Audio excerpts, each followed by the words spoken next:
Olá! Meu convidado essa semana no Conversas com o Meio é o professor de Literatura Comparada João César de Castro Rocha, da Universidade Estadual do Rio de Janeiro, da UERJ. Literatura num programa que trata essencialmente de política, né? Faz todo sentido. Aquilo que o professor tem estudado com muita dedicação nos últimos tempos é em compreender o discurso bolsonarista, a visão de mundo do bolsonarismo, porque sim, há uma visão de mundo bolsonarista. Eles têm dentro desse governo, há uma leitura da história brasileira de princípios do século XX até hoje, uma leitura que tem início, que tem meio, que tem fim, uma leitura que conta uma história inteira de Brasil, que é literalmente uma história paralela. Às vezes a gente olha para um tweet do Carlos Bolsonaro, para um YouTube do Olavo de Carvalho, para um determinado cartaz numa passeata dessa extrema-direita, para uma estampa de camiseta, para um documentário da produtora Brasil Paralelo, e aquilo parece um pouco de delírio, aquilo parece, às vezes, algo solto no espaço, e, no entanto, tudo faz parte de uma visão coesa e fechada do Brasil e do mundo no qual o Brasil está inserido. O problema é o seguinte: a partir do momento que você compreende a visão de mundo, a visão de país do bolsonarismo, você percebe algumas coisas. Primeiro, você percebe que um número muito grande de ministros, e inclusive um número razoável de militares dentro do governo, compartilham dessa visão. E você chega à conclusão muito rápido que o bolsonarismo tem uma única missão, que é derivada dessa maneira pela qual leem a realidade. Essa missão é destruir o Brasil construído, todas as instituições do Brasil construído pela Constituição de 1988. É assim que eles enxergam que é necessário, é isso que eles enxergam ser necessário fazer para conseguir lidar com um problema que eles percebem que é de um país que eles realmente acreditam estar dominado pelo comunismo. Parece delírio, parece maluquice, parece paranoia, é tudo isso. E, no entanto, você precisa compreender essa visão inteira, precisa compreender de onde que essa visão vem, como é que ela se amarra, para perceber os riscos que trazem para a democracia esse governo. E, bem, pouca gente explica tão bem e com tanta eloquência quanto o professor João César de Castro Rocha.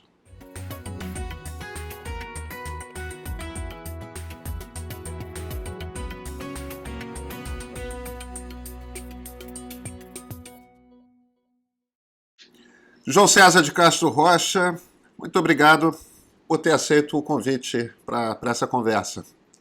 Obrigado pela oportunidade do diálogo, Pedro.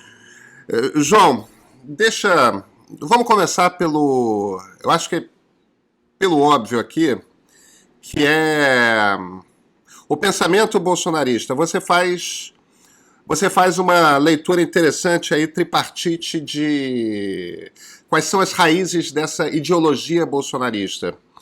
Quais são? Bom, vamos lá.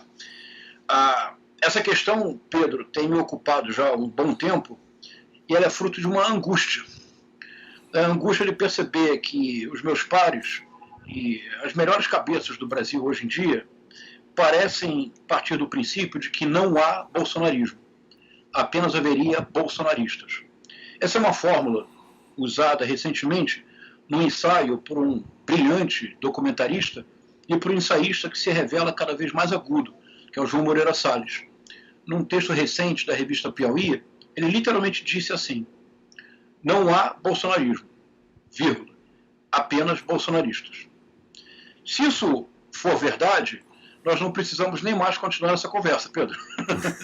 Porque, de fato, se não há bolsonarismo, só há bolsonaristas, deixemos esses corpos sem cabeça no movimento incessante, característico do bolsonarismo, que muito em breve eles entrarão em colapso espontâneo.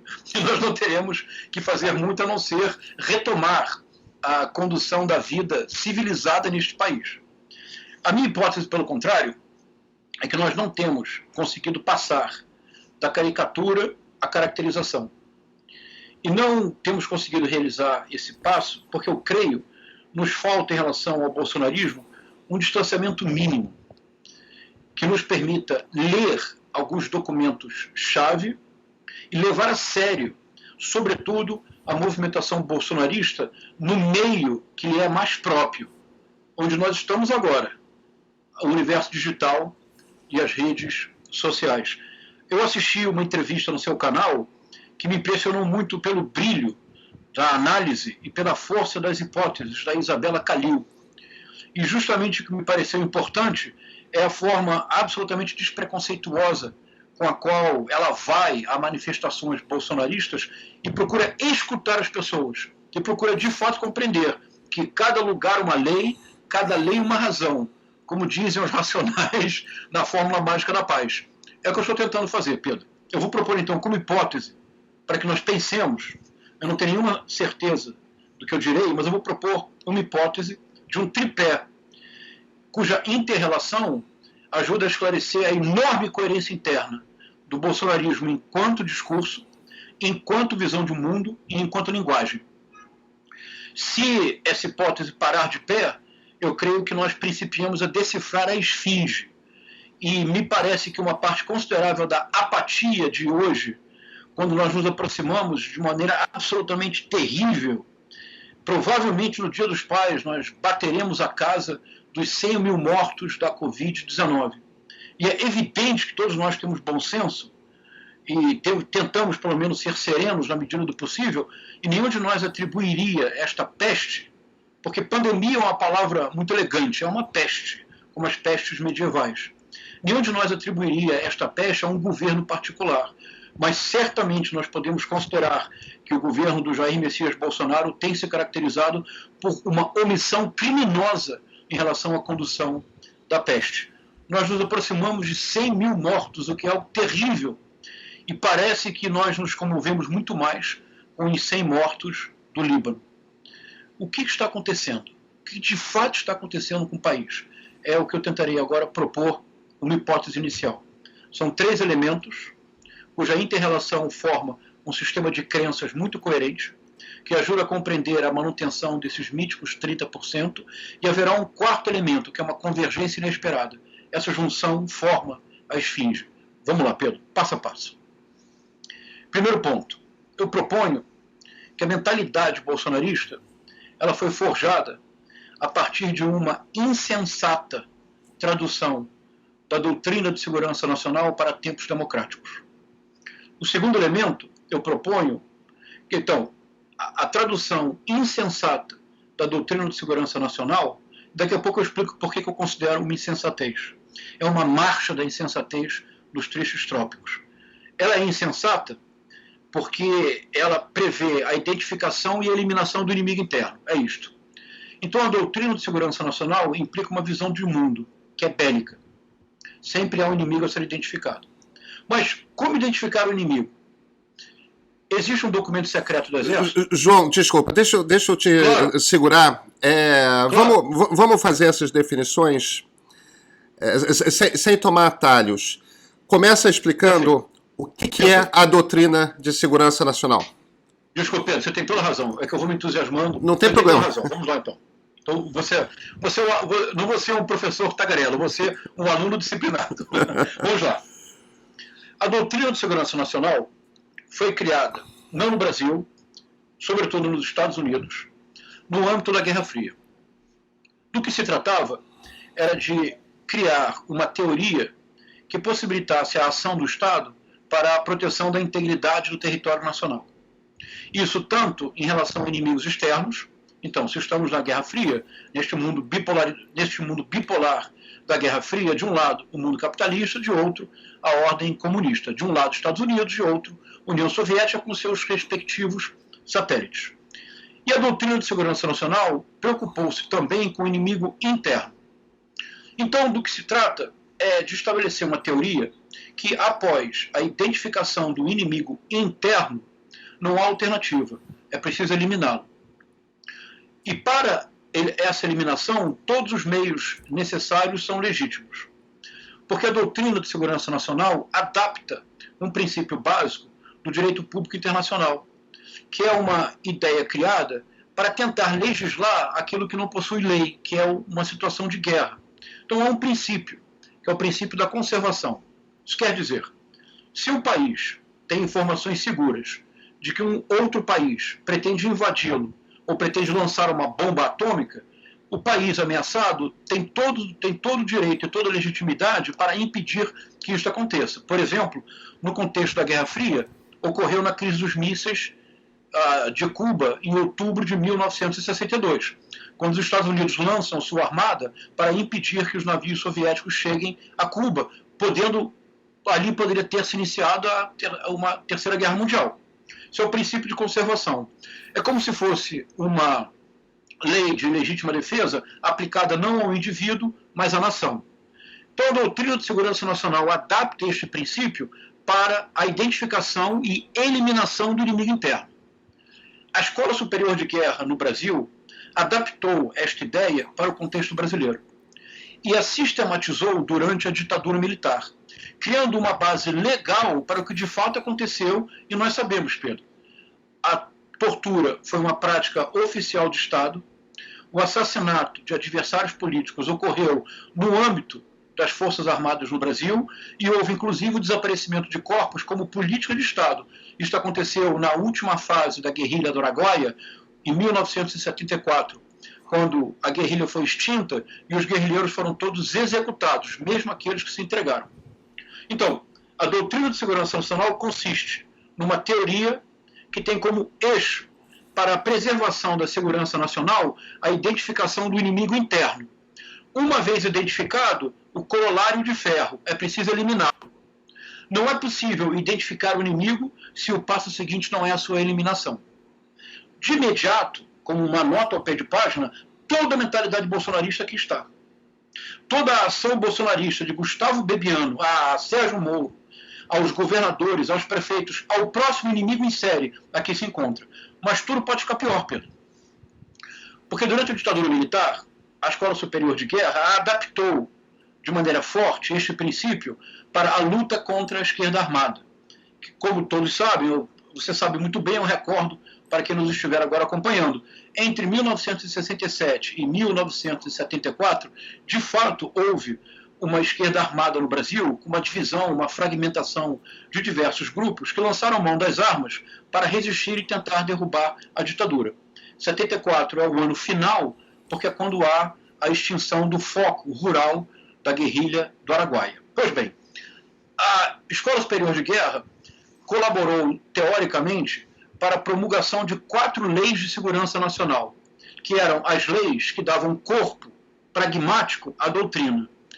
É uma lei de 1967, uma lei de 1969, uma lei promulgada no Geisel em 1978 e a lei que segue ainda hoje vigente, Pedro, que é de 1983, promulgada pelo general João Batista Figueiredo. O que importa para a mentalidade bolsonarista, e eu realmente peço que as pessoas que nos acompanhem, que baixem a lei que está no site do Senado. Ela pode ser lida em meia hora. É a lei de setembro de 1969. Esta é a lei-chave para compreender a mentalidade bolsonarista, Pedro. É um documento essencial. Esta lei possui 107 artigos. Pedro, quantas vezes você acha que o substantivo morte aparece nesta lei? Não tenho ideia. 32 vezes. Pedro, em 107 artigos, o substantivo morte aparece 32 vezes. Não é uma lei de segurança nacional, é um culto à morte. Na Lei de Segurança Nacional de 1969, em 14 artigos, a pena máxima para determinados crimes são todos crimes de natureza política. A pena máxima para crimes de natureza política, em 14 artigos, Pedro, é a pena de morte. Em alguns artigos, a pena mínima é prisão perpétua e a pena máxima, pena de morte. Houve casos em que a pena de morte foi prescrita, depois comutada para prisão perpétua. Agora, para que você compreenda, Pedro, para que todos me acompanhem o trabalho que eu estou tentando fazer, a Lei de Segurança Nacional de 1969, ela corresponde, no plano da doutrina de segurança nacional, ao aspecto draconiano do ato institucional número 5, de 13 de dezembro de 1968, que, entre outras arbitrariedades, possuía a máxima, aquela que desde o século XIII constituía uma balize civilizacional, que é o habeas corpus, que é o direito que cada um de nós tem ao próprio corpo, por assim dizer. O habeas corpus, quando foi extinto pelo AI-5, foi, na verdade, um passaporte, uma porta aberta para a tortura do político oficial de Estado, porque as pessoas poderiam ser presas por um longo período, sem que fosse necessário, sem que a pessoa pudesse constituir um advogado, e a pessoa ficando incomunicável por até 45 dias. Pedro, nós sabemos o que acontecia nesse período de longa incomunicabilidade, sem que o preso tivesse direito a consultar advogado, ou mesmo a saber exatamente de que era acusado. Agora, como um corte que é muito importante para que todos me entendam, e para que seja um convite para que nós tenhamos um olhar próximo ao olhar etnográfico da Isabela Calil. Quando o ministro Alexandre de Moraes principiou o que me parece algo muito importante, que é a sua tentativa de penalizar essas organizações criminosas de disseminação de mentiras, de notícias falsas, de mentira, PETA, no vocabulário machadiano do século XIX. O Olavo de Carvalho gravou um pequeno vídeo em que ele disse duas coisas que, para os ouvidos contemporâneos, o que ele disse parece absurdo. Mas, pelo meu trabalho, eu traduzo o que ele diz ao AI-5 e à Lei de Segurança Nacional de 1969, e isso ajuda a começar a montar o quebra-cabeças e a decifrar a esfinge. O Olavo de Carvalho disse, todos podem procurar, é um vídeo de 2, 3 minutos, ele disse: seria preciso prender o Alexandre de Moraes e não deixá-lo falar. Ponto. Seria mesmo necessário matá-lo. No caso dele, eu sou favorável à pena de morte. Reúna as duas declarações, aparentemente apenas declarações histriônicas, sem sentido. Não. Prender alguém sem deixá-lo falar é mantê-lo incomunicável. É propor o retorno do ato institucional número 5 no que ele tinha de pior, que era a suspensão do habeas corpus. Matar, porque neste caso sou favorável à pena de morte, é a junção dos dois pilares do autoritarismo brasileiro. AI-5 mais Lei de Segurança Nacional de 1969. Então, a doutrina de segurança nacional, especialmente na sua versão de setembro de 1969, ela tem como eixo a ideia de que no mundo é preciso distinguir no mundo os meus, os aliados e os inimigos. Não há simplesmente adversários. Não há apenas a figura do outro. Não há aquele que pensa de maneira diversa da minha. Há um inimigo. Uma vez identificado, é preciso eliminá-lo. Esta é a visão de mundo que forjou a mentalidade bolsonarista. Esta é a visão de mundo que está no governo hoje. Doutrina de segurança nacional, visão do mundo, bélica, agônica. Não se pode agir, não se pode estar no mundo, se não se identificar aqueles que me são próximos, aqueles que são como uma extensão de mim mesmo, e todos os outros que são inimigos. Identificados, eliminá-los é obrigatório. Primeiro passo do tripé. Deixa eu só chamar a atenção de um ponto que é importante, eu acho que completa o seu raciocínio.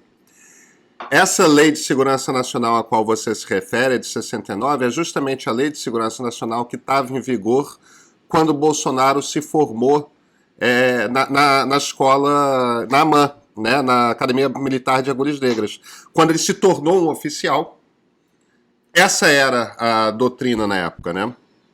Exatamente. É isso, Pedro. Então, veja, com o trabalho que eu estou fazendo, no primeiro momento, eu decidi que em nenhuma circunstância, para denunciar o que me parece o horror bolsonarista, a maior ameaça que a democracia jamais sofreu durante o período republicano, uma ameaça muito maior do que a ameaça da própria ditadura militar, eu decidi que em nenhuma circunstância eu vou adotar estratégias bolsonaristas. Eu não vou destruir a reputação de ninguém, eu não vou adotar uma posição que me impede de escutar o que o outro diz. Eu vou tentar descrever para a sociedade brasileira o que eu entendo que são as vísceras do bolsonarismo, a sua lógica interna. A minha esperança é que, ao fazê-lo, a própria descrição da lógica, a própria descrição da dinâmica, tornará o bolsonarismo para, eu espero, uma parcela considerável da sociedade brasileira, algo inaceitável dentro da própria ideia de civilização brasileira. Essa é a estratégia. Então você tem toda razão. A mentalidade bolsonarista ela é totalmente forjada nesse contexto da doutrina de segurança nacional. Portanto, Pedro, algumas declarações do Bolsonaro, que ele as faz desde sempre, começam a se tornar mais significativas. Nós não precisamos recorrer ao vocabulário bolsonarista. Eu não preciso dizer que ele é uma aberração, eu não preciso dizer que ele é isto ou aquilo. Eu apenas preciso dizer que um homem que afirma que a ditadura militar falhou porque matou pouco, que as eleições não são suficientes no Brasil, que é preciso matar pelo menos 30 mil, este homem, o que ele está expressando é algo que nós decidimos ignorar. Nós decidimos ignorar que neste país, entre 1969 e 1978, a pena de morte voltou a vigir para apenas para crimes penais, crimes da ordem penal. No Código Penal Militar, o que ocorre em todo o mundo, alta traição sempre é punida com a morte. Isso em todo o mundo. Então, eu não estou dizendo que a pena de morte voltou com a Lei de Segurança Nacional, porque no Código Penal Militar ela nunca deixou de existir, em todo o mundo. Mas, para cidadãos como nós, a pena de morte voltou ao Brasil em 1969 e permaneceu até 1978. Isso é o primeiro passo. Faz sentido para você, Pedro? Faz sentido. Começa a esclarecer um pouco a dinâmica da ação bolsonarista, não é verdade? Agora, aqui temos um problema, Pedro. Então, visão de mundo, que é justamente o que as pessoas acreditam que o bolsonarismo não tem. Tem! A visão de mundo é bélica, é agônica. Eu, os meus e todo o outro não é um adversário, não é alguém que de forma legítima pensa de maneira diversa. Não! Ele é um inimigo. O que se faz com o inimigo? Primeiro, ele é identificado para ser eliminado. Pois bem, como é que se identifica o inimigo? Segundo ponto. O bolsonarismo tem uma estrutura própria de pensamento. A estrutura própria de pensamento bolsonarista, ela tem como base labirínticas teorias conspiratórias. E aqui, Pedro, me custou muito trabalho o que eu vou lhe sugerir agora para a nossa reflexão. Eu estou, de fato, pensando em voz alta com você e com todos que nos acompanham. Talvez o que faça mais falta no Brasil de hoje é que nós afirmemos as nossas incertezas e que nós nos dediquemos a pensar juntos. Nós temos perdido muito tempo, quando enfrentamos teorias conspiratórias, em assinalar o óbvio. Assim como perdemos anos tornando o Jair Messias Bolsonaro uma caricatura e não caracterizando a sua visão de mundo e a sua estrutura de pensamento e a sua linguagem. Uma teoria conspiratória, ela não pode ser julgada pelo caráter obviamente falso do seu conteúdo. Isso é fácil demais. Uma teoria conspiratória, ela precisa ser analisada em dois aspectos. Uma teoria conspiratória ela só é bem sucedida, e essa é uma hipótese que eu estou propondo a partir da leitura do documento que virá a seguir. Uma teoria conspiratória ela só é bem sucedida se ela parte de elementos verdadeiros da realidade. São elementos verdadeiros, mas tomados fragmentariamente.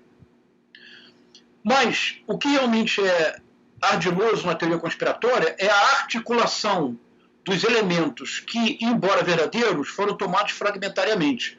Quando reunidos numa teoria conspiratória, o resultado é puro delírio. Mas aqueles que abraçam esta teoria conspiratória, toda vez que você contesta um elemento isoladamente, ele pode dizer, mas olha, veja o documento tal, leia o texto X, veja a pessoa Y. E esses elementos são verdadeiros. São tomados fragmentariamente, são descontextualizados. O problema da teoria conspiratória não é a presença de elementos específicos, é a articulação que é falsa. É o que eu tentarei mostrar agora com o segundo documento. Este documento, ele permite compreender a estrutura de pensamento que move o bolsonarismo e que é muito poderosa essa estrutura de pensamento.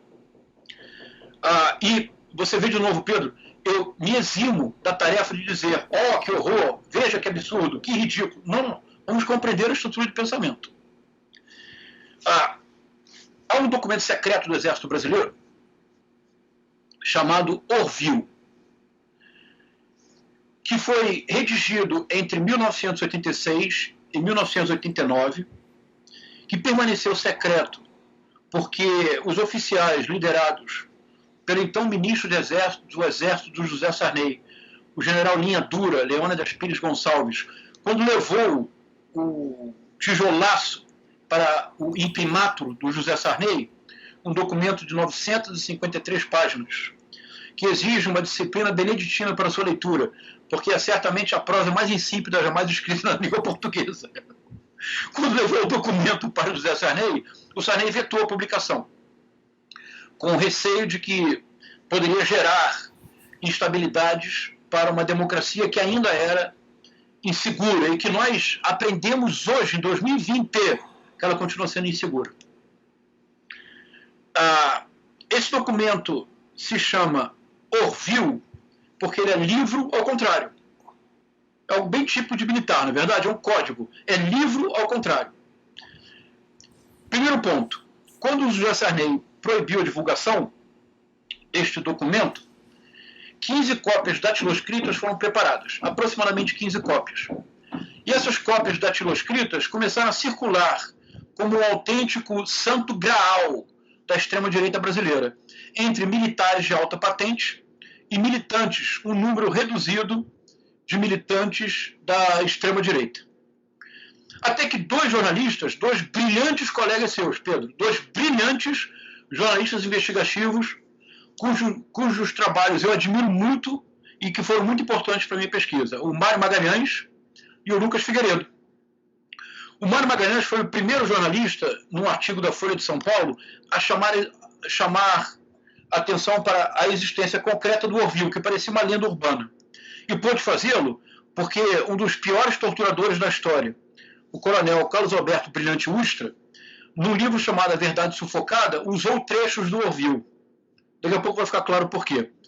E um jornalista investigativo que levou adiante e realmente tornou público todo o conteúdo, as 953 páginas, foi o Lucas Figueiredo, que tem um livro indispensável sobre o assunto chamado Olho por Olho. Então, dando crédito a quem de direito, um passo atrás. O que é o Orville?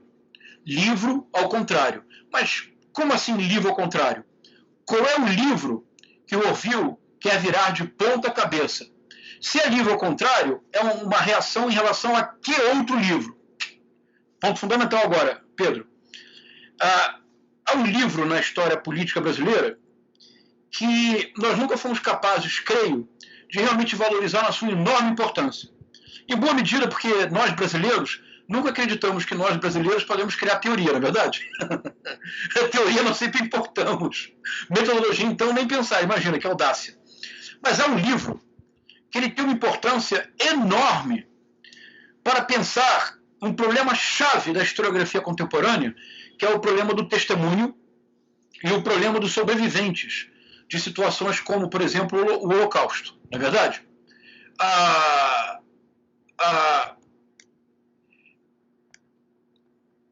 Peraí, perdi você. Tá aqui. Desculpe.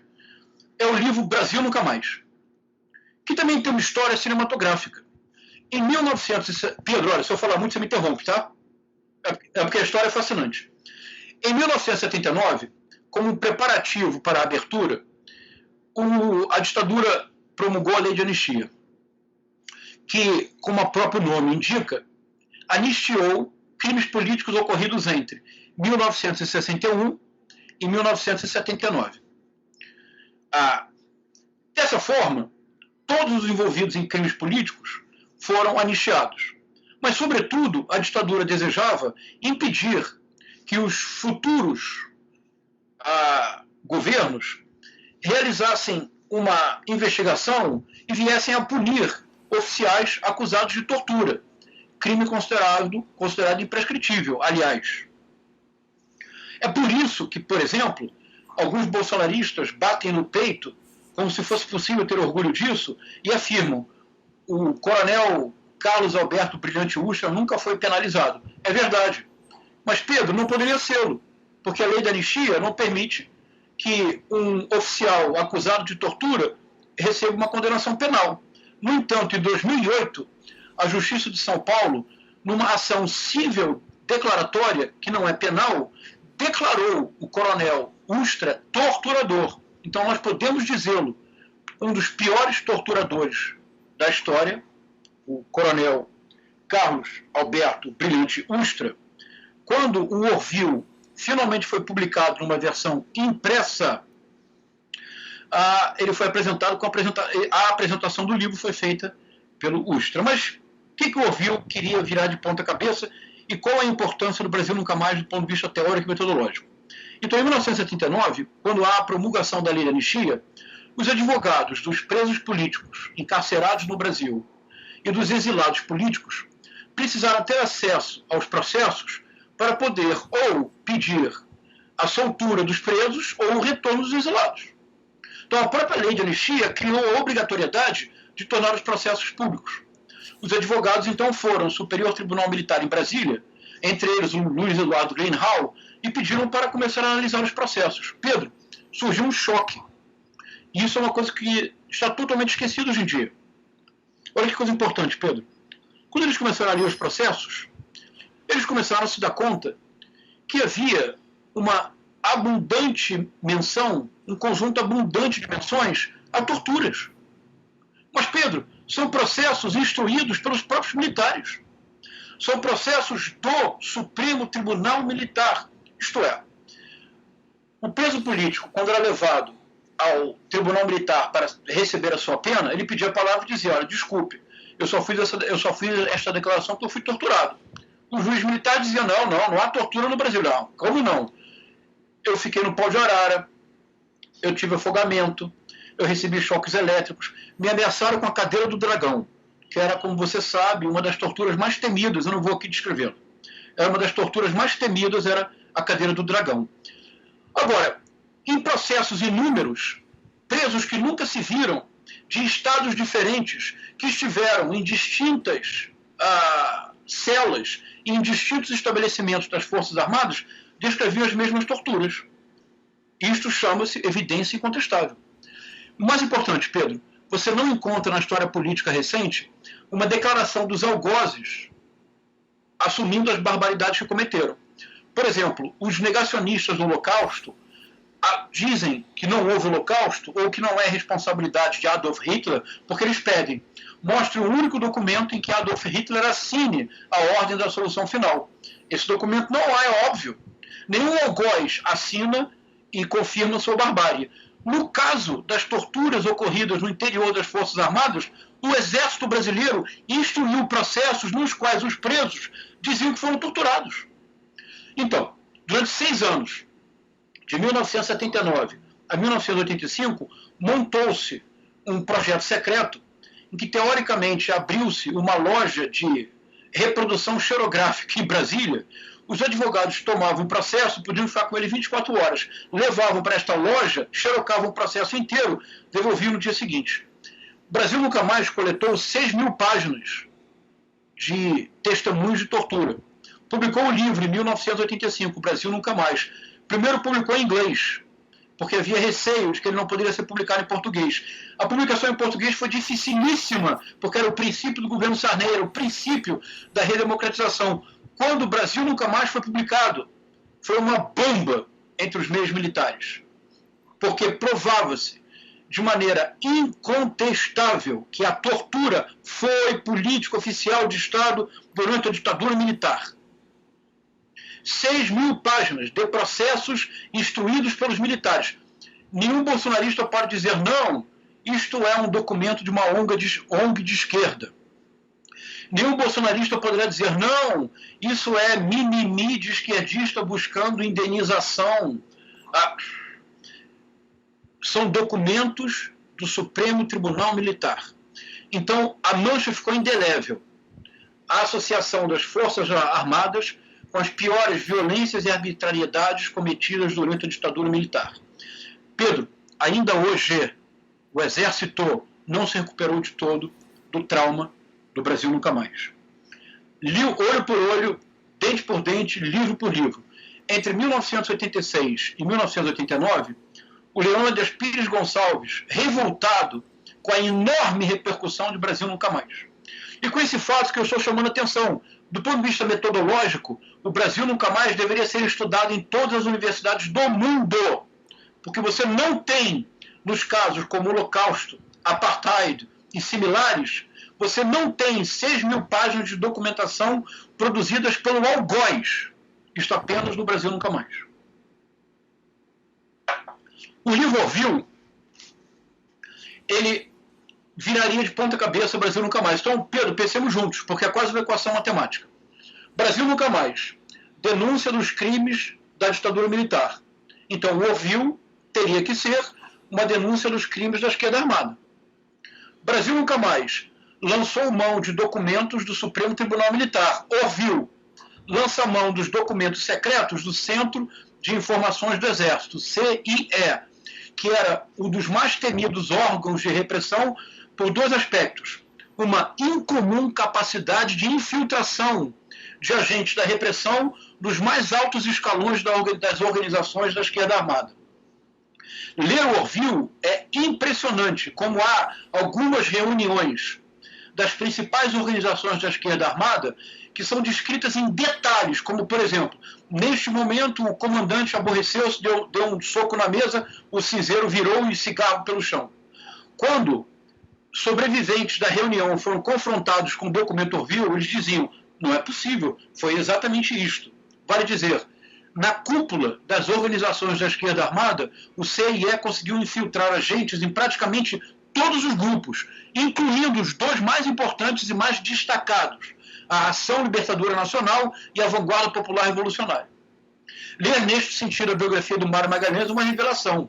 Quando Carlos Marighella faz algumas incursões pelo interior do Brasil para descobrir pontos estratégicos para talvez desencadear a guerrilha rural, o motorista era um agente infiltrado.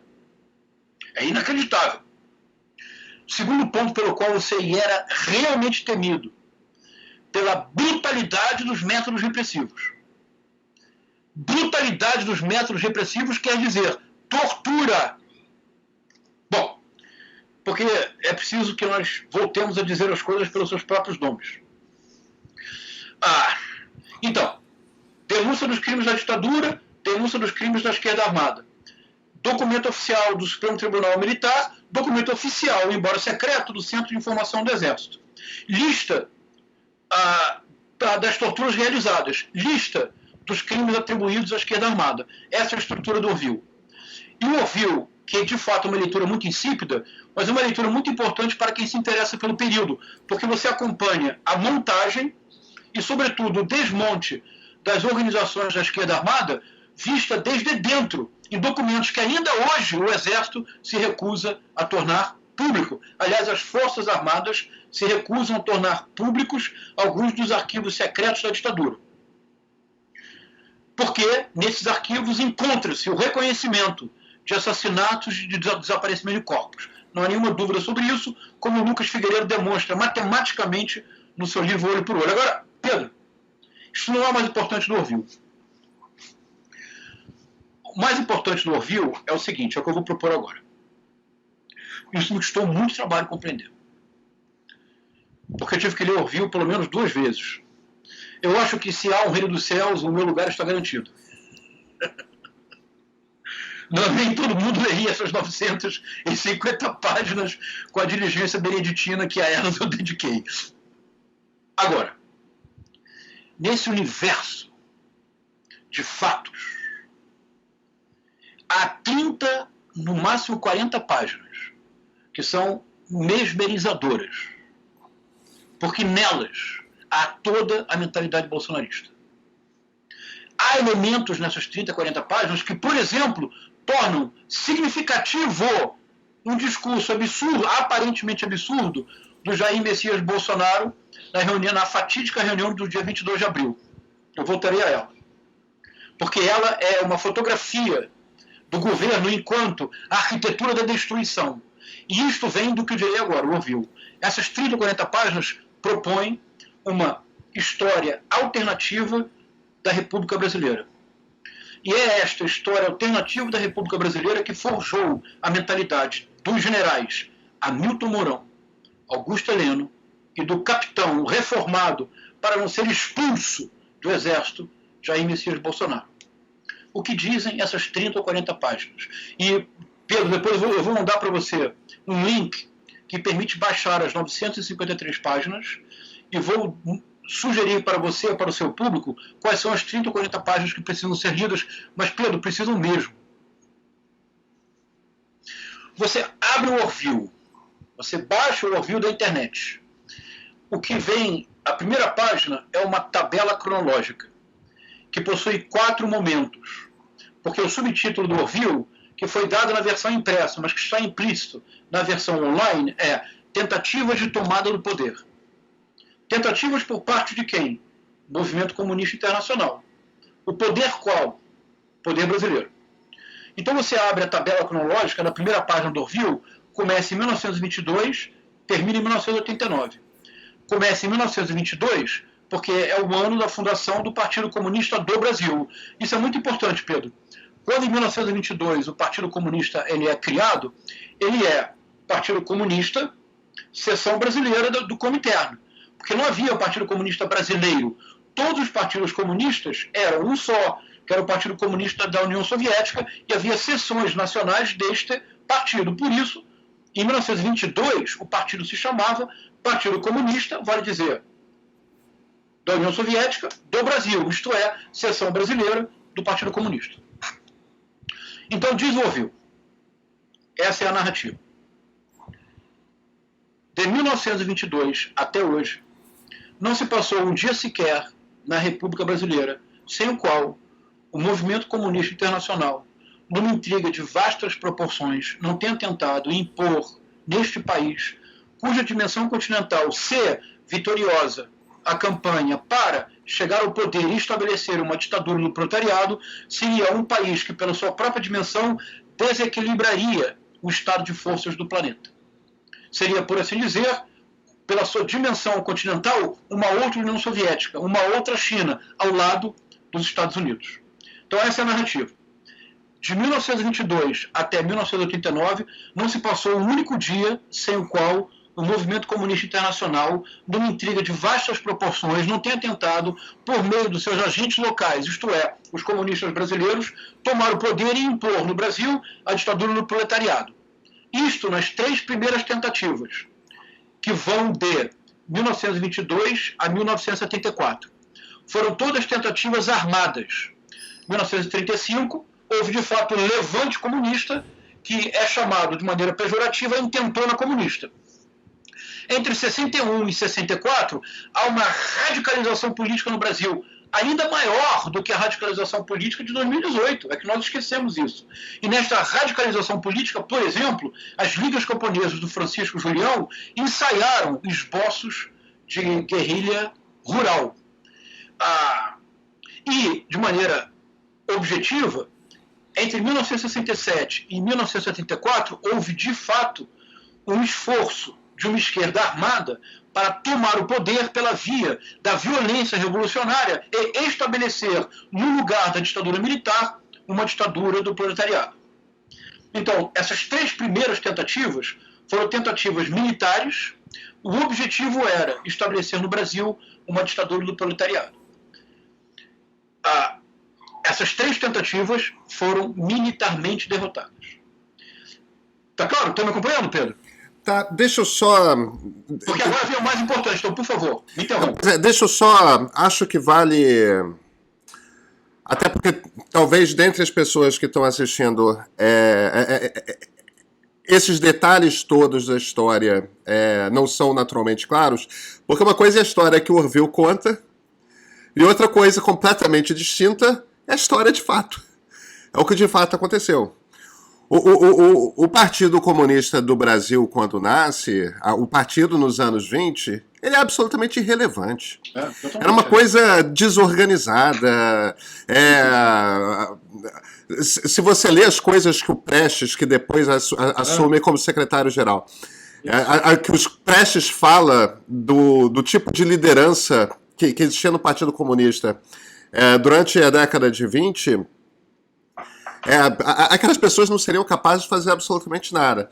Isso de fato muda nos anos 30, principalmente com a passagem do Prestes pela União Soviética, onde ele é treinado, e diferentemente do que existia no Partidão na época, O Prestes era um militar extremamente hábil, ele já tinha feito a coluna Prestes com os tenentes. Aquilo ainda não era um movimento comunista, aquilo era um... Pelo contrário, os tenentes são heróis militares brasileiros, né? 35 é uma coisa diferente, porque 35 de fato foi, a Intentona Comunista de fato foi um projeto da União Soviética. Eles acreditavam, os soviéticos acreditavam no que o Prestes avaliava do Brasil. O Prestes fazia uma avaliação completamente errada. Ele achava, partia do princípio de que seria razoavelmente fácil fazer uma revolução comunista no Brasil. E os soviéticos tinham motivos para acreditar nele, porque ele tinha feito a coluna Prestes, né? A Intentona, o que causa um choque nas Forças Armadas Brasileiras, na Intentona, é menos o fato de ter havido um levante comunista no qual, de fato, houve investimento da União Soviética, e mais o fato de que tinha uma quantidade muito grande de oficiais do Exército Brasileiro no planejamento, né? Existiam oficiais militares brasileiros comunistas. E o problema do comunismo nos anos 30 é aquilo que você falou, você citou o comunismo, o Comintern. O objetivo do Comintern, que era um dos departamentos mais importantes do governo soviético, era fazer com que o mundo se tornasse comunista, era a internacionalização do comunismo. E haver oficiais militares que são comunistas e que estão dedicados à revolução, quer dizer que você tem oficiais dentro do exército cuja fidelidade está para Moscou, não está ao exército brasileiro. Isso, evidentemente, em termos militares, é uma coisa extremamente grave. Eles jamais tiveram chance, de fato, de sucesso. Agora, quando a gente chega nos anos 60, o que acontece, a política interna da União Soviética é outra. Totalmente. Entendeu? Já houve a denúncia dos crimes do Stalin, já houve a importância do Comintern é outra, e o racha, hoje existe, quando racham PCB e PCdoB, né, aquele racha ali dos dois partidos comunistas, em essência, era uma... Porque boa parte dos comunistas, incluindo o Prestes, disseram, não, peraí, o nosso trabalho agora é outro. O nosso trabalho é conseguir chegar ao poder por vias democráticas. E toda busca de aliança com o João Goulart era uma coisa de... eu não estou entrando no mérito de se é bom, se é ruim e tudo mais. Mas essa influência internacional já não existia mais como política externa da União Soviética. Quando houve o golpe de Estado em 1964, embora sim existissem comunistas que ainda acreditavam, você citou as ligas camponesas do Francisco Julião, que ainda acreditavam nisso, não, que a gente tem que fazer. E é claro, tinha dinheiro de Cuba que entrava, tinha aqueles... existiam dinheiros. Agora, se você pega as descrições das ligas camponesas, é muito delírio achar que aquilo poderia se tornar... Primeiro, que poderia se tornar de fato uma guerrilha, né? Porque era uma coisa formada por, coitadas, pessoas paupérrimas com fome, em grande parte analfabetas. Sequer compreendiam. Imagina se estavam lá discutindo Marx e Engels ou qualquer coisa assim. A ideia de que pudesse se tornar uma guerrilha organizada e a partir dali de alguma forma ameaçar o poder nacional, tem uma grande parte de delírio. O que não quer dizer que, principalmente a partir dos anos de chumbo, ali sim, mas isso é já depois do golpe militar, de fato houve grupos que tentaram fazer um levante e que gostariam de implementar uma ditadura do proletariado no Brasil. Agora, eram grupos muito pequenos. Novamente, achar que eles teriam condições de fazer de ganhar alguma coisa, claro que eles acreditavam, mas não é. O único motivo pelo qual eu estou querendo pausar por aí é que uma coisa é a história de fato e outra coisa é a maneira como, principalmente a partir de 1935, que talvez tenha sido a ameaça mais concreta, porque existiam pessoas capazes militarmente do lado do Prestes, tal, quer dizer, Gerou-se dentro do exército brasileiro, em 1935, uma paranoia.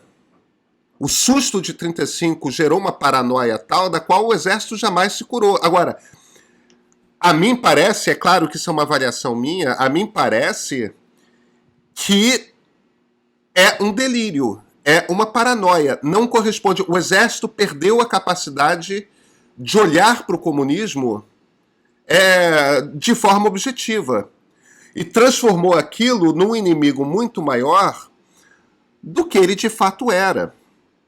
Eu não sei qual é a leitura que você faz, João. Pedro, totalmente de acordo. E só para acrescentar uns pontos e voltar a outro. Vejam só.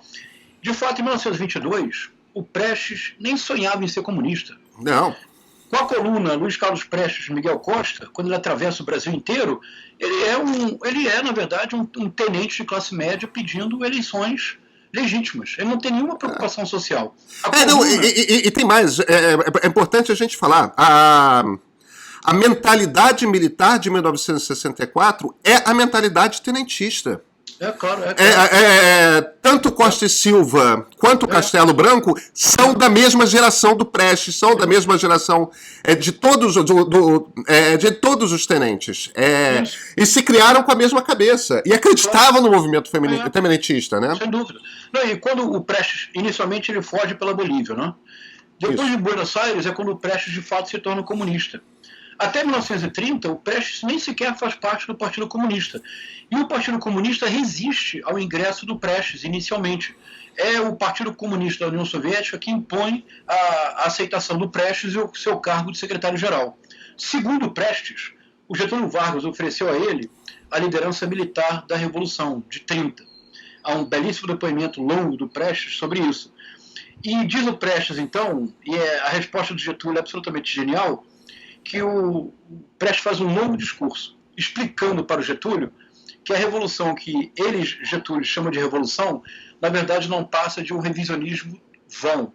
E explica para o Getúlio o que é a luta de classes e a necessidade de uma revolução proletária. Resposta do Getúlio para o Prestes: o senhor tem a eloquência da convicção. O Prestes não sabe o que isso quer dizer e diz assim: não, e para esta revolução eu aceito ser o comandante, eu preciso de armas. E faz um elenco das armas que ele precisa. E o Getúlio Vargas, impassível, responde: pois o senhor espere. E parece que ele ficou esperando a vida inteira. Porque a frase, pois o senhor espere, tanto pode querer dizer espere que as armas estão chegando, ou espere que elas nunca chegarão. E só para seguirmos... Existem outros testemunhos de que o Getúlio ofereceu para ele o comando. Foi o Siqueira Campos é o cara que vai em Buenos Aires e oferece. Quer dizer, existe uma... E a coluna é muito importante, de fato, entre outros aspectos. Por exemplo, o Filinto Miller, que era o responsável pela repressão política da ditadura do Estado Novo, e que era um torturador que podia se ombrear com o brilhante Ustra. O Filinto Miller foi expulso da coluna Prestes pelo próprio Prestes, por comportamento que fugia à rigidíssima hierarquia militar que o Prestes estabeleceu na coluna. Em 62, Pedro, quando há o dissenso que leva à criação do, então, volta a se chamar o Partido Comunista do Brasil, com João Amazonas, Maurício Grabois, Pedro Pomar, entre outros, isso corresponde, no plano internacional, à diferença que se torna cada vez maior e irreconciliável entre, no plano internacional, Fidel Castro e Che Guevara. Porque o Fidel Castro se alinha totalmente à nova orientação do Kremlin, através do Khrushchev, que era uma orientação que não haveria mais o financiamento e o estímulo a guerrilhas locais, sobretudo na América Latina. Porque o que só se descobriu depois é que na crise dos mísseis de Cuba, em outubro de 1962, há um acordo secreto entre Estados Unidos e União Soviética. O Khrushchev aceita retirar os mísseis de Cuba. E o Kennedy, sem que isso tenha se tornado público na época, retira mísseis da Turquia. E o que fica implícito é mais ou menos assim: a União Soviética não se mete com a América Latina. Os Estados Unidos não se metem com a proximidade da União Soviética, Turquia e leste europeu. E, de fato, então, quando Che Guevara vai inicialmente para o Congo e depois para a Bolívia para seguir o sonho da guerrilha, ele faz por conta própria, porque o Fidel Castro está alinhado, assim como o Luiz Carlos Prestes, ambos estão alinhados com a nova orientação do Partido Comunista. Totalmente de acordo, Pedro. Agora, Pedro, quero propor uma coisa para a sua reflexão. Mas fique totalmente à vontade para dizer que eu estou absolutamente equivocado, é possível. É que o trabalho que eu tenho feito é o seguinte: no primeiro momento, eu não questiono a versão. No primeiro momento, eu quero montar a equação. Porque, veja, a descrição que eu fiz do Orville, até agora, ainda não cheguei na parte mais importante, aí você não vai nem acreditar no que eu vou dizer. Mas a descrição que eu fiz até agora, eu não utilizei nenhum adjetivo para desprezar ou diminuir a narrativa, não é verdade? Claro.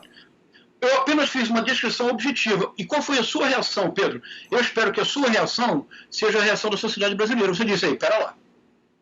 Objetivamente, isso não faz sentido. E você também não disse, são loucos, são ignorantes. Você disse, não, objetivamente, nos anos 20, o Partido Comunista era irrelevante, de fato. Nos anos 30, no mundo inteiro, os partidos comunistas se tornam importantes como uma reação ao nazifascismo. Após a Segunda Guerra Mundial, no mundo inteiro, devido à ação da União Soviética, que foi fundamental para a derrota no nazismo, principiando com o primeiro grande fracasso militar nazista, que foi a derrota em Leningrado. Essa épica batalha do século XX, que é uma espécie de guerra e paz do século XX, a Batalha de Stalingrado. E depois, a União Soviética, que, em primeiro lugar, os tanques soviéticos liberam Berlim, ou chegam a Berlim. Ao final da Segunda Guerra Mundial, no mundo inteiro, os partidos comunistas se tornaram muito importantes. No Brasil, o Prestes foi eleito senador e, espontaneamente, ele foi eleito em vários estados. As pessoas votavam no Prestes. E o Partido Comunista elegeu uma importante bancada para a Assembleia Constituinte, que teve entre outros, dois membros muito ativos, o Carlos Marighella e o Jorge Amado. Então, você tem toda a razão. Então, a primeira construção que eu faço do Orville é esta. O que é a importância, Pedro? É que o Orville identifica, e eu disse que é uma estrutura própria de pensamento com base em teoria conspiratória, portanto é delírio. Mas o delírio move multidões, Pedro. Claro. Não esqueçamos disso. Claro. O delírio move multidões. Nenhum sentimento mobiliza mais do que o ódio. A violência é o verdadeiro combustível da história, por mais que nós não queiramos. Então, até aqui foi claro? Sim. Então, primeiras três tentativas... desculpa, porque então, o que a matriz narrativa conspiratória do Orville permite é dar concretude à doutrina de segurança nacional. Agora nós temos um inimigo. O inimigo é o perigo vermelho.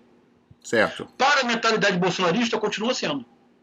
Sim. Bom, quarto ponto, quarta tentativa de tomada de poder. Agora aqui, Pedro, é o mais importante. Isso é o que me deu mais trabalho compreender. Vou tentar ser o mais claro possível. Diz o Orville. Para quem baixar o Orville no link que eu vou lhe mandar, é a partir da página 833.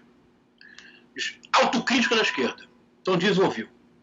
Em 1974, a esquerda se reúne, faz uma severa autocrítica e decide que não será possível, nas condições estratégicas do Brasil, a conquista do poder pelas armas. Porque o país não é uma ilha, tem dimensões continentais, nunca será possível uma guerrilha que, do norte ao sul, do Oiapoque ao Chuí, consiga coordenar ações para realmente derrotar o exército. A assimetria é por demais evidente e as condições territoriais não são favoráveis ao projeto. Mas isso não sei o que eu estou dizendo, Pedro, é o Orville. Eu estou sendo aqui um ventríloco. Então, em 1974, a esquerda se reúne e, após realizar esta autocrítica severa, a esquerda decide mudar de estratégia. E diz o Orville, eis a mais perigosa, é literal, a mais perigosa tentativa de tomada do poder. É porque agora a esquerda não mais lançará a mão das armas. A esquerda seduzirá corações e mentes. A esquerda não mais, por assim dizer, calçará coturnos.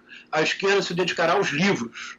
E a esquerda, a partir de 1974, decidiu não mais estabelecer a ditadura no proletariado, porém, seduzir corações e mentes através do aparelhamento das instituições ligadas às áreas da cultura, do entretenimento, da imprensa, da educação pública, sobretudo da universidade, dos sindicatos. Trata-se, portanto, de aparelhar as instituições a tal ponto que um dia acordaremos e, sem sabê-lo, seremos todos comunistas, não porque houve uma explícita tentativa de tomada do poder através das armas, mas uma infiltração insidiosa, lenta, progressiva, gradual, ardilosa, que conquistou passo a passo, sem que nos dessemos conta, corações e mentes.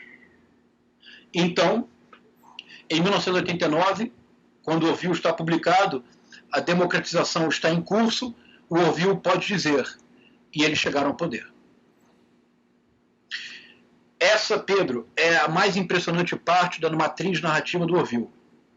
Porque esta matriz narrativa do Orville antecipa, em muitos pontos, esse gelatinoso conceito, essa teoria geleia geral, que não é nada tropicalista, do cultural marxism, o marxismo cultural, desculpe, que foi fundamental para que a alt-right norte-americana se rearticulasse, se reorganizasse a partir de dois ideólogos, o Michael Minitino e o William Lind, e que um político absolutamente reacionário, totalmente insignificante, ganhasse corpo, o Pat Buchanan, e que a partir desse momento a alt-right norte-americana articulou-se, ganhou musculatura, e o Donald Trump é incompreensível sem esse movimento anterior. Pois bem, Pedro, confie no que eu estou dizendo agora. Os termos do Orville, na sua análise da estratégia tomada pela esquerda a partir de 1974, antecipa o cultural marxism, a tal ponto, de novo, quem baixar o Orville no link que eu vou lhe enviar, vá direto à página 222. E o leitor e a leitora encontrarão um nome.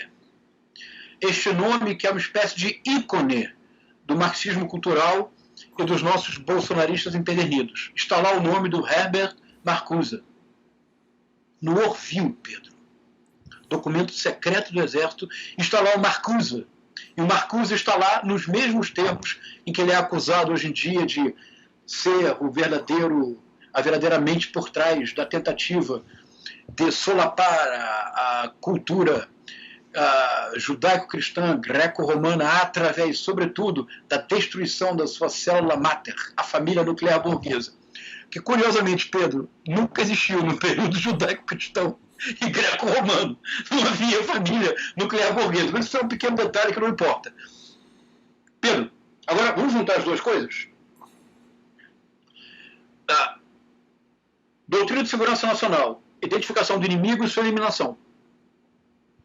Orville, o inimigo é o comunista, é o perigo vermelho, como se diz, que metamorfoseou-se das tentativas armadas, das armas passou para os livros e aparelhou as instituições.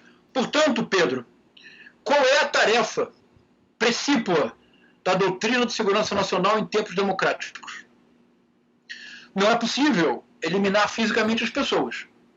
É possível fazê-lo simbolicamente, através de atos violentos de bodes expiatórios na ágora pública das redes sociais. E nisto ninguém supera o bolsonarismo na história política brasileira. Agora, se as instituições foram todas aparelhadas de tal modo que um dia acordamos e, sem sabê-lo, somos todos comunistas, sem jamais vestir uma blusa vermelha, mas as nossas ações são todas elas coloradas, então, a única ação possível da doutrina de segurança nacional em tempos democráticos é a metódica, sistemática, bem elaborada e cuidadosa destruição de todas as instituições legadas pela Constituição de 1988, porque é uma Constituição cidadã também porque tem no seu âmbito uma série de dispositivos que pretendem ser dispositivos antiditatoriais. Pedro, já chegamos ao 20º mês. Estamos no 20º mês do governo Jair Messias Bolsonaro, o que eu chamo o governo enquanto arquitetura da destruição. Nós nunca tivemos um governo tão eficiente num propósito específico: a destruição das instituições associadas à cultura, direitos humanos, cidadania, meio ambiente, pesquisa, educação. A reunião de 22 de abril, obscena, não pelos palavrões ditos, mas pela revelação explícita do que significa um governo enquanto arquitetura da destruição. Significa que a ministra responsável, teoricamente, pela família, pela cidadania, se vira para o atônito, por enquanto, naquela época ainda, ministro da Saúde, e observar o Nelson Teich naquela reunião é observar exatamente como toda a sociedade brasileira deveria agir. Bom, ninguém deveria aceitar cargo neste governo, mas vá lá. Vira-se a ministra Damares Alves para ele. E naquele dia, Pedro, dia 22 de abril, nós já contávamos com aproximadamente 3 mil mortos. Eram 2.924 mortos oficiais, apesar da subnotificação. A ministra Damares Alves, que teoricamente é responsável pela vida, vira-se para ele e diz: ministro, o senhor é novo no time. Novo no time. Vá lá. Não vamos analisar a estilística do Bolsonaro, que não vale a pena. Ministro, o senhor é novo no time. No seu ministério há muitas abortistas e feministas. Não permita que se aproveitem da Covid para promover o aborto. O ministro Paulo Guedes, que é o que eu denomino do liberal do bolso alheio, que é uma categoria que eu estou propondo, Pedro, que é o liberalismo brucutu do liberal do bolso alheio. É aquele que só corta no bolso do outro. No bolso próprio, o Estado continua financiando e subvencionando. O ministro Paulo Guedes usa uma frase cuja tradução nos remete de imediato a tudo que eu disse até agora. É a doutrina de segurança nacional em tempos democráticos. Ele diz: acham que nós estamos distraídos, mas neste momento mesmo colocamos a granada no bolso do inimigo. Pedro, o inimigo é o funcionário público. É ele. Neste momento, o senhor Paulo Guedes é funcionário público. São os familiares do Paulo Guedes, ele é filho de uma professora.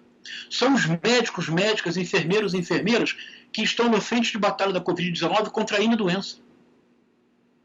Para quem tem parentes médicos, nós sabemos a agonia e a angústia que nós vivemos, porque os nossos familiares estão na frente de batalha. Pedro, olha o vocabulário. Eles acham que nós estamos distraídos, e enquanto isso, nós colocamos a granada no bolso do inimigo. É pura doutrina da segurança nacional mais horrível.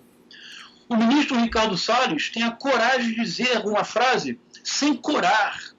Depois que a frase se tornou pública, eu não compreendo como esse senhor não saiu do país envergonhado de enfrentar os outros, de olhar-se no espelho.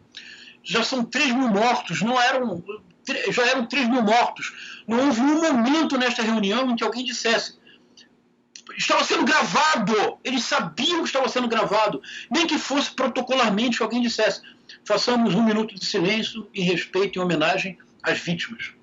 O ministro Ricardo Salles diz: aproveitemos que os olhos da imprensa estão voltados todos para o Covid para ir passando a boiada de legislação infralegal. Pedro, o que é obsceno na reunião do dia 22 de abril é que caracteriza o oportunismo de tragédia. A história não os perdoará. Mas, Pedro, toda aquela reunião é profundamente lógica se nós a associarmos à visão de mundo bélica e à estrutura de pensamento do Orville. Quando, aparentemente do nada, o presidente diz a seguinte frase, ele diz assim: se nós não tivéssemos vencido em 1964, vocês hoje estariam cortando cana e ganhando $20 por mês. Você lembra disso, Pedro? É uma frase que parece absolutamente descolada da realidade, não é? Não é não, Pedro. Isso está na matriz narrativa do Orville. Então, o tripé está quase montado. Nós temos visão de mundo. É uma visão de mundo bélica. Há os meus e os que me são próximos. Todos os outros são inimigos. Precisam ser identificados para posteriormente serem eliminados. Sem essa dupla ação, identificação, eliminação imediata do inimigo, a doutrina de segurança nacional seria apenas blá, blá, blá, blá. Agora, eu preciso identificar o inimigo. A matriz narrativa do Orville o identifica. É o perigo vermelho. E você tem toda a razão, é um delírio. Mas, Pedro, o delírio move a história. Perfeito. João. Aí, só para completar, então, olha, aí você identificou o inimigo. A partir de 1974 até hoje, o inimigo são as instituições. Fora do terceiro ponto, mas vamos lá. É que eu estou falando muito, desculpe. Não tem problema, mas qual é o terceiro ponto? Então vamos lá. Vamos chegar no Lavão. Vamos lá. Então, se você tem visão de mundo e estrutura de pensamento, agora vamos pensar juntos, Pedro. O que é que falta para você agora conquistar votos? O que é que falta para você mobilizar as massas? Falta linguagem. Não é verdade? Claro. Você já tem visão de mundo, você tem estrutura de pensamento. Você precisa agora de linguagem, você precisa criar linguagem, porque somente linguagem cria comunidade. E somente comunidade criada através da linguagem move e é capaz de fazer ação política. Qual é um dos dilemas da esquerda hoje no Brasil, Pedro? A esquerda perdeu a linguagem. A esquerda não tem mais linguagem, nós perdemos a linguagem. Quando eu era jovem, eu já sou velhinho, nasci em 1965, eu tenho 55 anos. Com os 14, 15 anos, eu comecei a me interessar por política e me decidi pela esquerda. E como eu sou um caso sem solução, eu continuo pertencendo ao campo da esquerda e não pretendo mudar. Eu sou um desses velhinhos sem solução. Quando eu tinha 14, 15 anos, a perspectiva da esquerda chegar ao poder era nenhuma. Nenhuma. Você é muito mais jovem do que eu. Era nenhuma, acredite em mim. Mas nós tínhamos linguagem. Nós tínhamos visão de mundo. Nós tínhamos estrutura de pensamento. Nós éramos charmosos. Nós éramos utópicos. Nós tínhamos um mundo para conquistar. A contracultura era de esquerda. Hoje a contracultura é de direita. Isso. E no Brasil, isto não teria acontecido sem a ação do Olavo de Carvalho. Então vem agora o terceiro ponto, a linguagem. Você percebe, Pedro, que se eu conseguir mostrar que a linguagem é forte, então finalmente nós reconhecemos que o bolsonarismo é muito mais do que apenas corpos sem cabeça e em movimentação constante. Ele tem visão de mundo, ele tem estrutura de pensamento, ele tem linguagem. Eis aí a força dos míticos 30%. É preciso decifrá-lo para que a sociedade tenha a sua reação. Dizer, ei, pera lá, objetivamente isso não. Vamos para a linguagem então, vamos lá. E aqui, Pedro, acho que eu vou surpreendê-lo. E vou desagradar muitas pessoas, mas a tarefa do pensamento é desagradar a todo mundo. Não tem problema nenhum. Eu vou principiar dizendo que na década de 1990, o Olavo de Carvalho teve uma atuação fundamentalmente positiva para a direita. Porque hoje, pelo contrário, a ação do Olavo de Carvalho é a mais deletéria e a mais destrutiva que qualquer intelectual jamais teve neste país. E isso precisa ser dito. Porque ele é responsável pela criação da retórica do ódio, que hoje torna praticamente impossível o diálogo no espaço público. Mas, em 1990, o Olavo de Carvalho teve uma ação fundamentalmente positiva, com base em 3 pontos. E se a esquerda não for capaz de reconhecê-lo, a esquerda também não é capaz de superá-lo. Então vamos lá. Com o Orville, entre 86 e 89, a minha hipótese é que a direita no Brasil começa a se rearticular. E a direita no Brasil, ela tem um movimento subterrâneo que se adensa nos anos 90, em boa medida graças ao Olavo de Carvalho, e que explode durante os governos do PT por motivos óbvios. Era uma oposição, é óbvio. Aconteceu com a direita no Brasil o que aconteceu com os evangélicos. Os evangélicos não surgiram da noite para o dia. Não foi um estalar de dedos e nós agora temos 40 milhões de evangélicos. É um processo que leva décadas, mas nós decidimos não ter olhos para vê-los. Embora o número de pessoas que nos ônibus, nos transportes públicos, nos trens, porque eu cresci no subúrbio do Rio de Janeiro. Então eu pegava trem na Central do Brasil. E de maneira, desde meus 14, 15 anos de idade. E de maneira crescente, você via aumentar o número de pessoas com a Bíblia na mão, lendo o tempo todo. E lendo de uma forma que eu sou professor de literatura, ainda hoje me comove muito. Que é essa leitura que tem esse belo verbo, musitar. São pessoas que leem, mas pessoas para as quais a leitura ainda não é uma conquista, a leitura é uma luta, é uma batalha. Então elas leem vocalizando, levando a palavra da boca para o ouvido. E eu via de maneira crescente nos trens da Central do Brasil, onde eu morava, em Bento Ribeiro, até a Central do Brasil, você via um número crescente de pessoas lendo e vocalizando o que estava sendo lido. nós decidimos não ver o crescimento dos evangélicos. Eu proponho, Pedro, que nós decidimos não compreender que a direita passou a se rearticular como uma reação ao Brasil Nunca Mais. Essa articulação foi adensada nos anos 90 pela ação do Olavo de Carvalho. Por quê? E aqui a linguagem começa a ser construída, Pedro. É isso que nós vamos ter que superar, a linguagem. É uma hipótese, vamos pensar juntos. Então, em primeiro lugar, e vamos dizê-lo sem... E eu sei que eu vou ser muito crucificado pelo que eu direi agora, mas está tudo bem. Olavo de Carvalho é uma pessoa de inteligência superior. Olavo de Carvalho é uma pessoa que tem uma leitura ampla de assuntos variados em disciplinas diversas. O Olavo de Carvalho é um excepcional comunicador. Eu não o vejo como filósofo. Eu acho que é um uso excessivamente livre da palavra. Mas há aqueles que assim o veem. Aceitemos.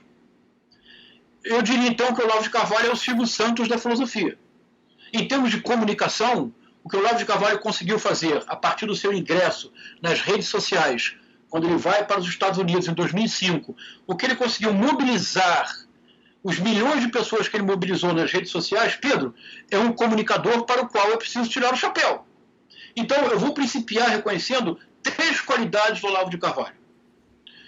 É uma pessoa de inteligência superior, é uma pessoa que tem uma leitura ampla de temas variados em áreas diversas e com capacidade de realizar associações inesperadas desse material que ele leu e tem uma enorme capacidade de comunicação.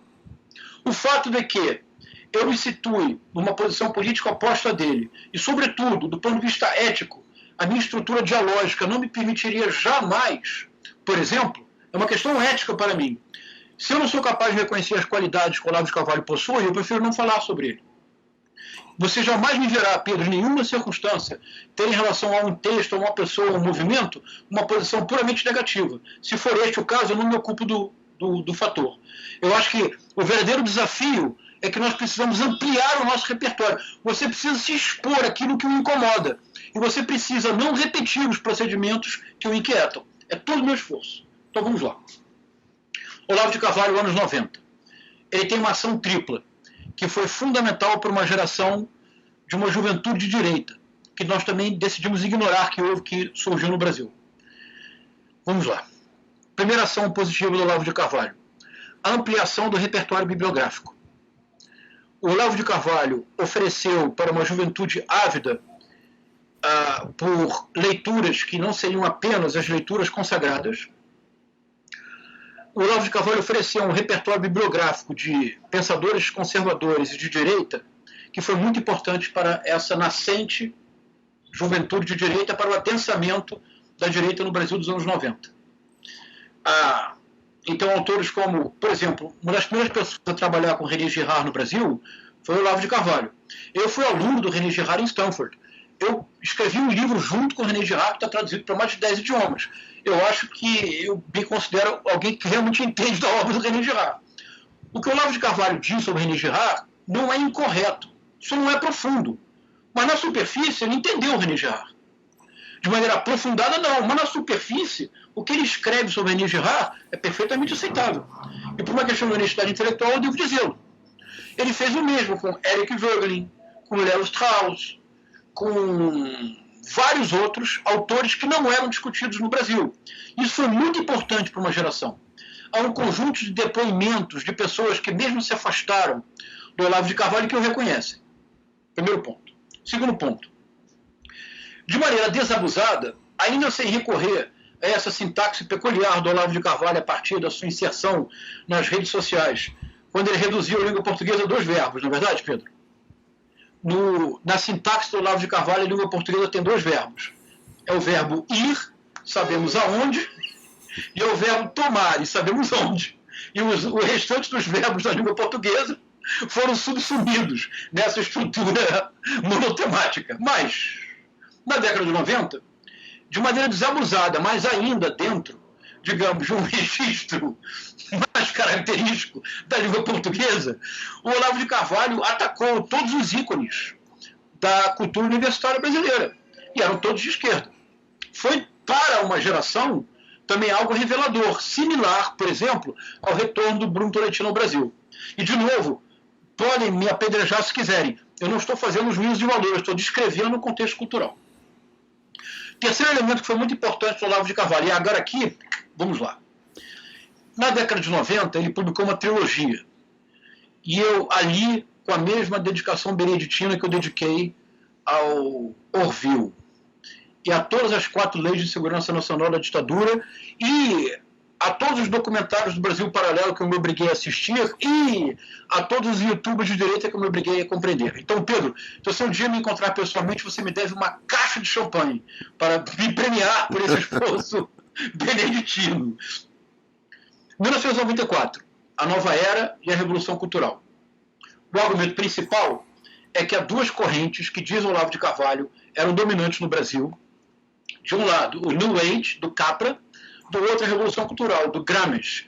E qual era o objetivo dessas 2 correntes? Era nada menos do que metamorfosear toda a humanidade, não pela conquista direta das armas, mas pela infiltração insidiosa.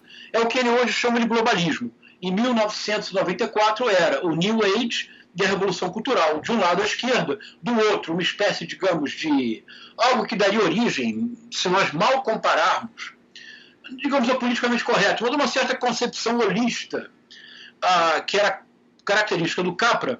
E em 1994, diz ele, essas 2 correntes são dominantes no Brasil e o que pretendem é tomar o poder, não pelas armas, mas pela modificação gradual das mentalidades. Você já está vendo como que o Olavo de Carvalho vai sofisticar e dar universalidade à teoria conspiratória do Orville. Eis o elo. 1995, o livro mais ambicioso, O Jardim das Aflições. Argumento do Olavo de Carvalho. A história do Ocidente pode ser compreendida como uma tentativa constante de reconstrução do Império Romano.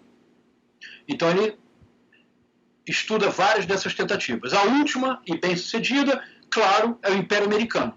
No entanto, nas condições contemporâneas, ele escreve em 1995, os próximos impérios não serão mais impérios territoriais, serão impérios de infiltração de ideias, de manipulação mental coletiva, de transformação de mentalidade. O império não será mais territorial, o império será, por assim dizer, onipresente, precisamente porque ele não dispõe mais de território, porém da sedução de corações e mentes. Imbecil coletivo, 1996, o deslocamento dessa temática universal para uma circunstância local, a circunstância brasileira. E diz ele, o que seria imbecil coletivo? Isso é importante, Pedro. Não é a soma de imbecis individuais. É um processo coletivo no qual, diz Olavo de Carvalho, a expressão é dele, pessoas de inteligência superior se reuniram para imbecilizar-se coletivamente. É uma espécie de autolavagem cerebral inédita na história, não é verdade? Mas o que ele quer dizer, no fundo, é o seguinte, é que quando há um único pensamento que se torna, não hegemônico, mas único, e por isso se autocongratula de tudo que faz, e cria o que nós, no nosso vocabulário de hoje, seria uma bolha.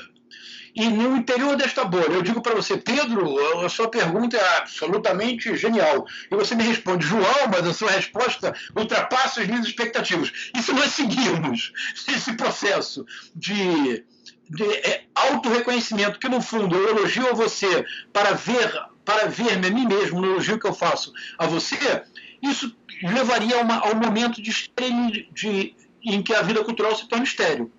É isto o processo. A ironia, Pedro, como nota ao pé de página, é que o Olavo de Carvalho produziu a maior imbecilização coletiva da história brasileira, só que é a extrema-direita. Então, com esses 3 livros da década de 90, o Olavo de Carvalho ele adensou a visão de mundo, porque continua vendo os meus e os outros.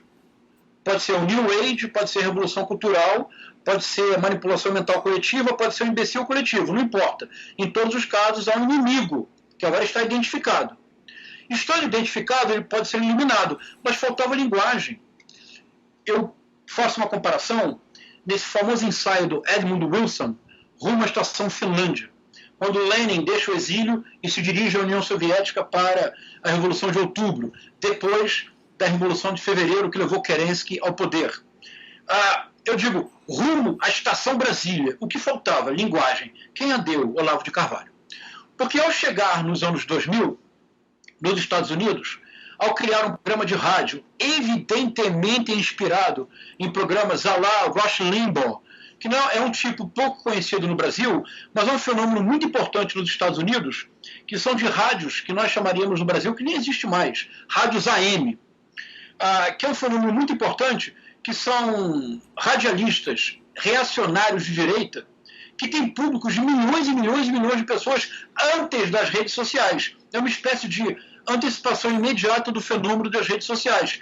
Entre eles, poucos são tão importantes quanto Rush, foram tão importantes quanto Rush Limbaugh, ou uma figura como Howard Stern, que era conhecido por ser um polemista profissional. Bom, é evidente que esses modelos foram importantes para o Olavo de Carvalho, inicialmente num programa de rádio chamado The True Outspeak, que ele transmitia pelo YouTube, posteriormente pelo Cough, que não deixa de ser uma tosse, mas que é curso online de filosofia, que é o Cough, Cough, Cough, que é um pouco o efeito que produz.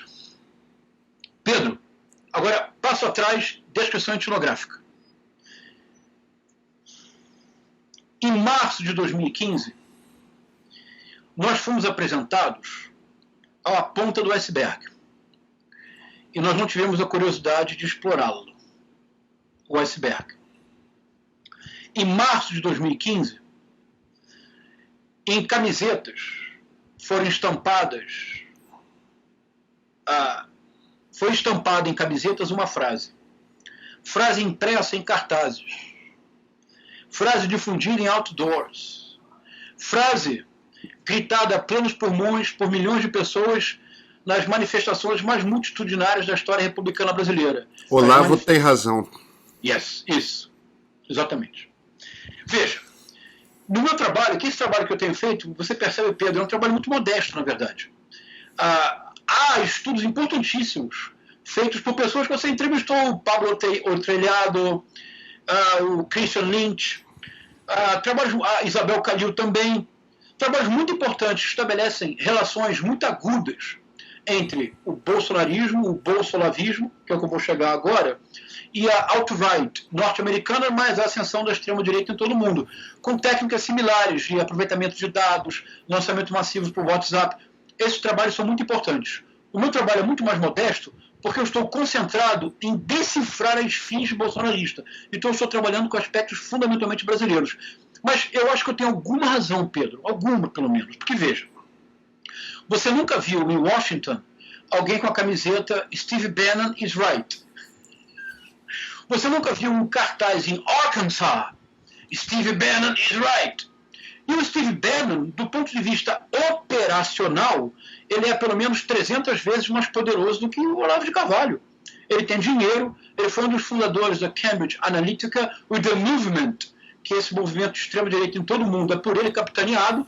Ele tem um discípulo fiel, que bate continência para ele e fica muito feliz quando é por ele olhado, que é o Eduardo Bolsonaro. Então, isso é muito importante, essas conexões. Mas por que eu me concentro no Brasil? Veja, Pedro, o que eu tenho descoberto. Essa frase, para mim, serviu como uma espécie de ponta de iceberg. Eu disse, aí há muito. Eu comecei a pesquisar. Pedro, sabe o que eu descobri? Isso está no meu livro, que está saindo agora. Existe o que eu proponho denominar um subgênero musical. Esse subgênero musical é Olavo tem razão. Pedro, em 2015, uma dupla de publicitários e músicos eventuais de Curitiba, chamada Os Reaças. Bom, de Curitiba, não é, Pedro? Os Reaças foram responsáveis pela criação do hino do impeachment. Você sabia que o impeachment teve um hino, Pedro? Não sabia. Cantado a plenos pulmões por milhões de pessoas na Avenida Paulista em todo o Brasil. E o hino do impeachment tem um verso que diz assim, e é um rock and roll, cujo clipe, se você tirar o som, é um clipe que parece do The Police, do U2. Moderníssimo. A estética visual. O verso diz, impeachment, pede para sair. E você pode facilmente imaginar milhões de pessoas gritando histericamente, pede para sair, na associação com o primeiro Tropa de Elite e com o Capitão Nascimento. Pois bem, eles se tornaram conhecidos nacionalmente porque eles compuseram uma marchinha de carnaval, chamada Olavo tem razão. Quando você analisa a letra, eu analisei a letra de várias canções desse subgênero. Você vê que a minha paciência é quase infinita, não é, Pedro? Quando você analisa a letra, acredite no que eu direi agora. A letra é uma tradução para a grande massa do que eu denomino sistema de crenças Olavo de Carvalho. Está tudo lá. Por exemplo, há um grupo de heavy metal. João, desculpa te interromper, eu estou preocupado Claro. também com o horário que a gente está se aproximando de 1h30 de entrevista. Claro. Eu queria te pedir para você amarrar esse último ponto antes da gente encerrar, que é se você conseguisse sistematizar rapidamente o que é o sistema de crenças do Olavo. Obrigado. Como é que Perfeito. você faria essa sistematização? Perfeito. Ele tem um conjunto de elementos que sofisticou ao máximo a narrativa do Orville e que dá densidade à doutrina de segurança nacional. Em primeiro lugar, ele é responsável pela difusão no Brasil da retórica do ódio. A retórica do ódio, ela vê no outro não um outro eu, mas apenas um adversário, um inimigo a ser eliminado. Quando você analisa as postagens de Facebook do Olavo de Carvalho, do Twitter e algumas das suas aulas, ele sempre diz o mesmo. Ele diz assim: contra esquerdista não se pode dialogar. Principiar um diálogo com o esquerdista já é perder. É preciso desprezá-lo, xingá-lo, vilipendiá-lo, torná-lo ninguém. Está dito, é literal o que eu estou dizendo. Então a retórica do ódio vê no outro um adversário, um inimigo a ser eliminado. A retórica do ódio traduz a doutrina de segurança nacional para o cotidiano das redes sociais brasileiras, Pedro. É isso, o cotidiano das redes sociais. A retórica do ódio tem dois dispositivos principais. Você vai reconhecer aqui todo o Olavo de Carvalho e você vai reconhecer, eu espero, a estrutura da oratória dos bolsonaristas, que torna o diálogo impossível. Esse é o colapso verdadeiro da sociedade brasileira hoje. O primeiro deles é a desqualificação nulificadora do outro. Então, sempre você pega o nome de uma pessoa e você faz uma espécie de piada ginasiana do 5º ano. Então, por exemplo, os Olavetes me transformaram, já que eu sou o João César de Castro Rocha, eu virei João César Castrado ou Brocha. O Gustavo Bebiano era Gustavo Bebianos, e etc, etc. Não vou nem continuar porque não vale a pena. O que você consegue quando você utiliza a desqualificação nulificadora do outro? Você retoma o que houve de pior no nazismo. Não estou dizendo que o bolsonarismo é nazista. Não é isto. Nós precisamos parar de fazer essas associações simples. Nós temos que descrever o bolsonarismo na sua dinâmica própria. Ela já é suficiente para nos horrorizar. Mas dois autores muito diferentes, um de direita, um de esquerda, um da Áustria, outro da Alemanha, um que fez carreira nos Estados Unidos como ícone conservador, o outro que ficou na Alemanha Oriental, Eric Voegelin, Viktor Klemperer. Eric Voegelin escreveu Hitler e os Alemães. Viktor Klemperer escreveu A Linguagem do Terceiro Império. É um diário da linguagem do nazismo. Ambos dizem o mesmo. Só foi possível a solução final, a eliminação física do outro, o judeu, o cigano, o homossexual, o que seja, porque antes, na linguagem cotidiana, eles foram nulificados, eles foram transformados em nada. O Olavo de Carvalho ensinou as pessoas a essa técnica. A outra técnica da linguagem do Olavo de Carvalho, que deu linguagem e deu corpo à retórica política bolsonarista, é que eu chamo da hipérbole desqualificadora. Funciona assim, Pedro. O Olavo de Carvalho diz: contra mim já se escreveram 100.000 páginas em 15 idiomas. O maior gabinete de ódio jamais montado na história da humanidade não foi contra Napoleão, é contra mim, etc. É uma hipérbole descaracterizadora porque entre os pontos tratados não há mediação, não há pensamento possível. É a típica retórica da experiência mística ou da experiência religiosa. Ou você tem adesão completa ou recusa absoluta. Mas suprimir as mediações é o desejo do projeto autoritário do Bolsonaro. Porque, em última instância, o que nós chamamos de política é um conjunto de mediações institucionais entre poder e cidadania. Assim como o Bolsonaro quer a ação direta das massas digitais para suprimir as mediações e estabelecer um contato direto com as massas, que é a técnica fascista e totalitária por definição, na linguagem o Olavo de Carvalho faz o mesmo. Ou você adere 100% ao que ele diz, ou você não começa a conversar. Então, a retórica do ódio é hoje o que domina as redes sociais, mas domina o discurso público no Brasil, Pedro. Isso é muito grave. Vou dar um exemplo para mostrar o trabalho que eu tenho feito. Então, no sistema de crença Olavo de Carvalho, por exemplo, o método Paulo Freire produziu o analfabetismo funcional, que por sua vez levou o país se tornar comunista sem saber, etc, etc, etc. Então, analfabetismo funcional é uma senha para ingressar no seio do sistema de crenças Olavo de Carvalho. Está na boca de todo bolsonarista, de todo bolsolavista. Então, um episódio, Pedro, acho que vai ser claro para todo mundo.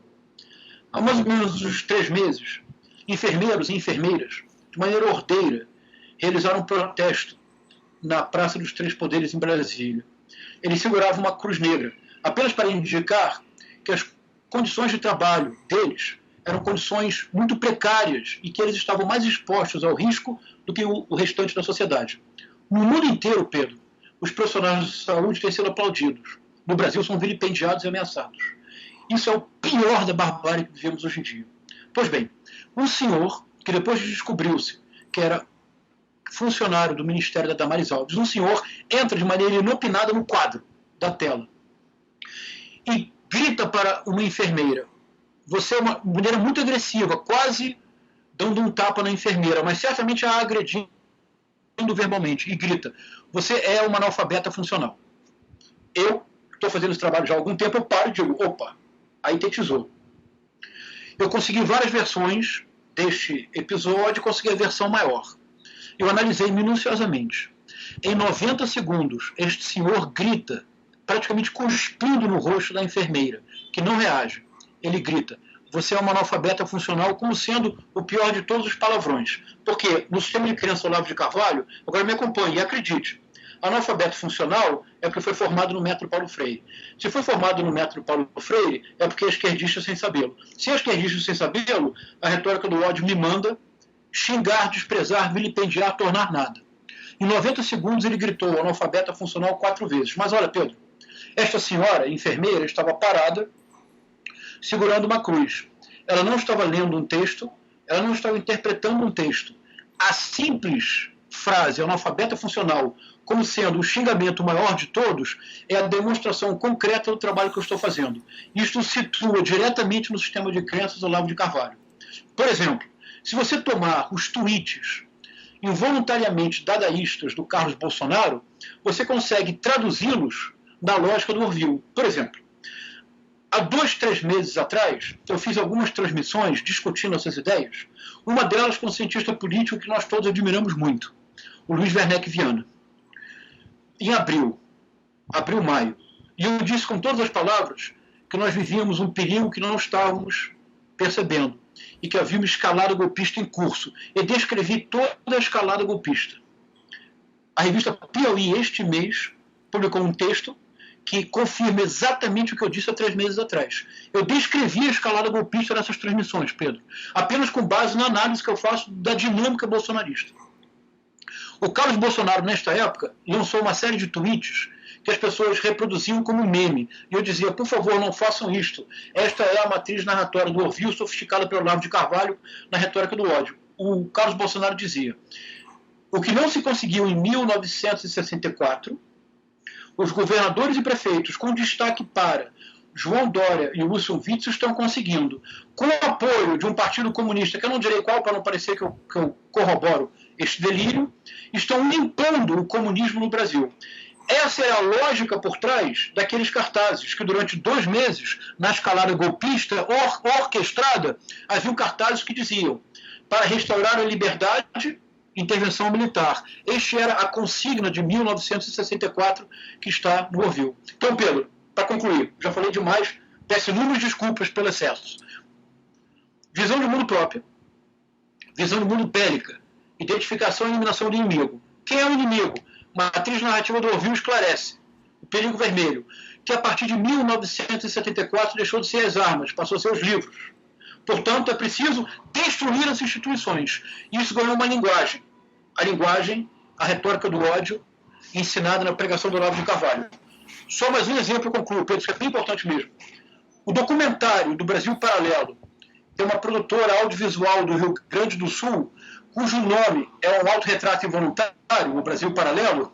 O documentário do Brasil Paralelo, 1964, O Brasil, entre armas e livros. E agora você entendeu tudo, não é?